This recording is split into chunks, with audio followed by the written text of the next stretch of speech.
it is Ron and Don. That's it.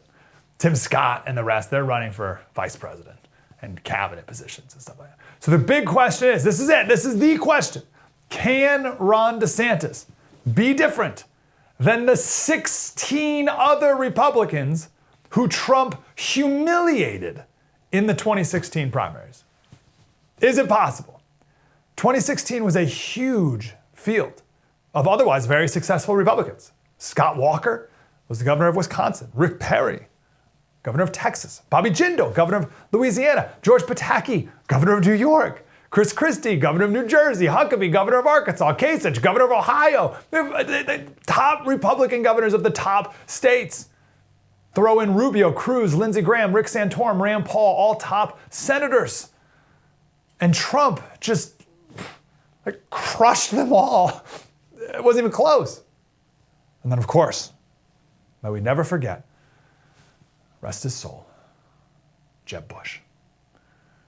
He's still alive, but the former governor of Florida, of all places, an American dynasty. He was a Bush, the son and brother of a president, and Trump obliterated him, knocking each one of them down like a child plinking cans in the backyard.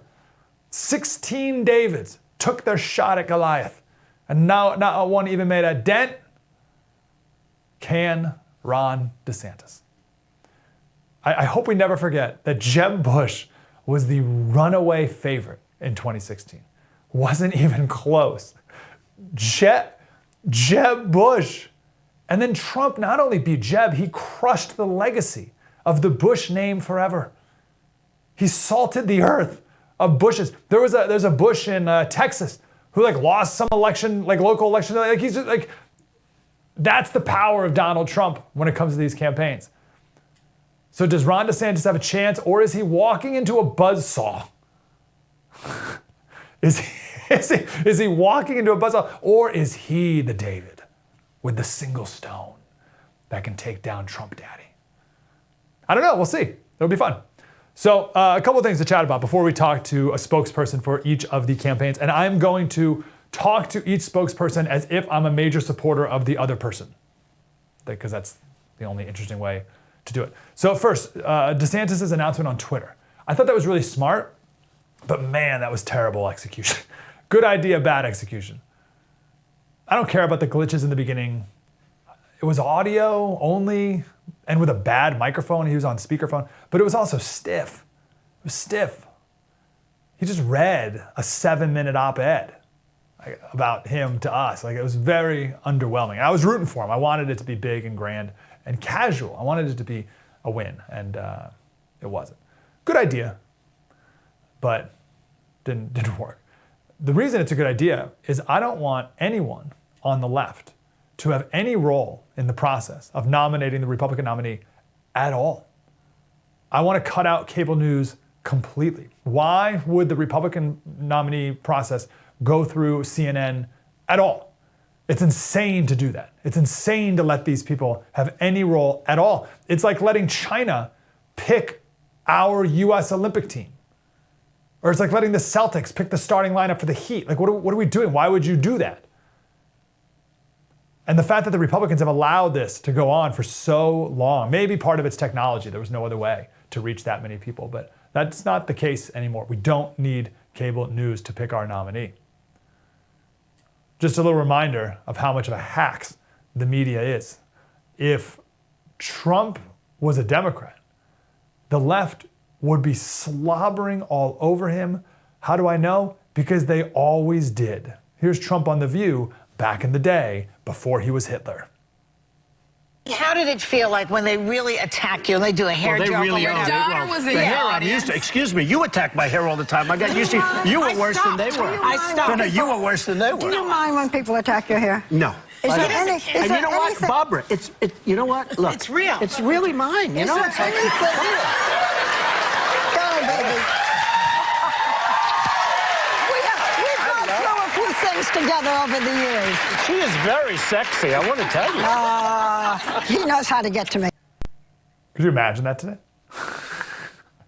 And you know that if DeSantis was a Democrat, he'd be the new Camelot. He'd be JFK. He's young. He's only 44. JFK was 43. Casey DeSantis would be Jackie O. But instead, she's Lady Macbeth. And DeSantis is the real Hitler. He's even worse than Trump because he actually believes what he says. So just enough of these people. Get out. They're out. I want nothing to do with them.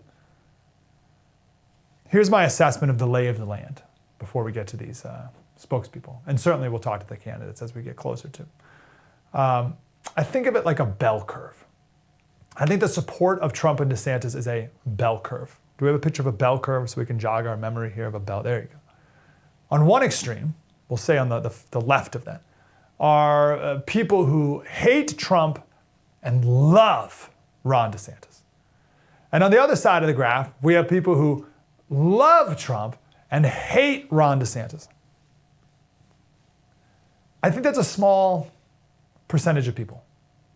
I think everyone else, the vast majority, are somewhere in between to varying degrees. Almost everyone I've ever talked to is something like, oh, I love DeSantis. He's great. He's done awesome things before. I love that guy. But I think Trump should have one more go at it. I'm going to go with Trump. Or, oh, I love Trump. He was awesome. So great. So glad he was president. But I think it's time for DeSantis. It's something like that. And that's that vast majority of the bell curve. I think that's the case. If it is, I want to encourage us to not listen too much to the people on the extremes. We did a Politics by Faith podcast on this, and we talked about idolatry and your preferred candidate becoming a part of your identity, and then things get very emotional, and we're not using our brains anymore, and it's like a whole mess. So we talked about that in my podcast, Politics by Faith. I guess on this show, I don't need any hacks. I mean, the older I get, the less patience I have for hacks of any kind. Let's talk it out like adults, find out who can win, because that's all that matters, and let's do it the right way. Does that make sense? So if my lay of the land is accurate, if it's a bell curve, how can Ron DeSantis make his case that he's the man for the job without alienating the people who also really like Trump, like me? And how can Trump navigate this without turning off the people who actually really like DeSantis too, like me? Like I'm right in the middle there. I like them both a ton. What do we do? Well, on policy, they're very similar. All that matters is who can win in the general election. Any policy difference they have, negligible. Show me who can win. Show me your path to victory and why you think that's true. Because if we don't win the White House, nothing else matters. We can debate the nuance of whose border policy is slightly better or closer to what I think it should actually be. But if you can't win the general election, it's meaningless. All that matters is who can win. So make that case. And of course, we'll ask that coming up here. I was going to spend a bunch of time here talking about DeSantis and like his bio and stuff like that. Everyone knows everything about Trump. It's like the most talked about person in the history of the world. So everyone's very familiar with Donald Trump. Still a lot of questions about Ron DeSantis as a person and as a governor. I know the last little bit of he's still governor, but the last month of the session in Florida, the legislative session, he was just racking up as many conservative wins as possible. And we'll certainly talk about more of those coming up in a little bit. One big win that I haven't heard anywhere else is he signed a law for E-Verify in the state of Florida. So illegal immigrants are unable to work in Florida. I don't see any other governors implementing that policy. He was also the founding member of the Freedom Caucus, or one of the founding members of the Freedom Caucus when he was in Congress. DeSantis, I think the pitch for DeSantis, we'll see, is that he's also a fighter. He's more of a fighter than Jeb, more of a fighter than any other Republican we've ever seen, except for the final boss, Donald Trump. Trump, there's no one like him. No one like him. I think DeSantis will be Trump's biggest challenge, but DeSantis still might be just a cockroach under Trump's foot. Just one more Republican to crunch. Or not, I don't know. Maybe he's the David to take down to the Goliath. What do you think? Hey, I'm Mike Slater. Thanks so much for watching that clip. If you want to see more truth like that, please subscribe to the first YouTube page. Just hit subscribe below.